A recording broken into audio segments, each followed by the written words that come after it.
بسم اللہ الرحمن الرحیم۔ شروع اللہ کے نام سے جو انتہائی مہربان اور نہایت رحم کرنے والا ہے۔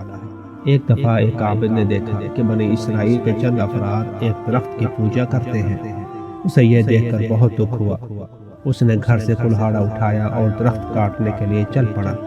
ابھی وہ راستے میں ہی تھا کہ شیطان انسانی صورت میں نمودار ہوا اور اس سے کہا، اے بندے خدا، تو یہ فضول کام کیوں کرنا چاہتا ہے؟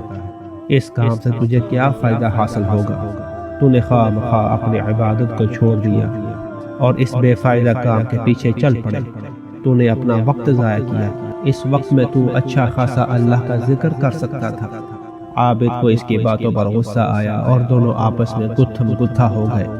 کچھ ہی وقت میں شیطان مغلوب ہو گیا اور عابد اس کے سینے پر بیٹھ گیا۔ شیطان نے جب اپنے آپ کو مغلوب پایا تو اس نے عابد سے کہا، ہم آپس میں مصالحت کر لیتے ہیں۔ وہ اس طرح کہ تم اس درخت کو ہاتھ نہ لگاؤ۔ میں وعدہ کرتا ہوں کہ روزانہ 2 دینار تمہیں دوں گا اور وہ دینار روزانہ تمہارے سرہانے کے نیچے موجود ہوں گے۔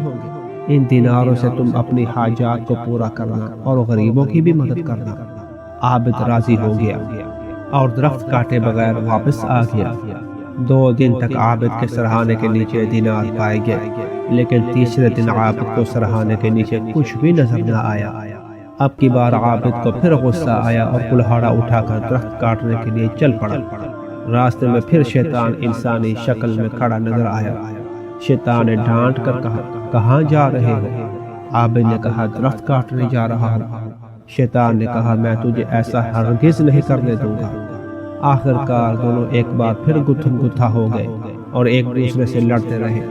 کچھ دیر میں شیطان نے عابد کو مغلوب کر دیا اور اس کے سینے پر چڑھ گیا اور کہا، اگر تو نے درخت کاٹنے کا دوبارہ نام لیا تو میں تجھے قتل کر دوں گا۔ عابد نے کہا کہ میں وعدہ کرتا ہوں کہ درخت کو ہاتھ نہیں لگاؤں گا، بس تم مجھے چھوڑ دو اور یہ بھی بتاؤ کہ پہلی مرتبہ میں غالب آ گیا تھا، اس مرتبہ تو مجھ پر کیسے غالب آ گیا؟ شیطان نے کہا کہ پہلی مرتبہ تو رضائے الہی کے ارادہ سے درخت کاٹنے جا رہا تھا، اس لیے میں ہار گیا، کیونکہ ہم ان پر غلبہ نہیں پا سکتے جو اللہ کے لیے خالص عمل کرتے ہیں، اور اس مرتبہ تو جذبہ توحید سے نہیں آیا تھا بلکہ دیناروں کے لیے آئے تھے، اس لیے میں تم پر غالب آ گیا۔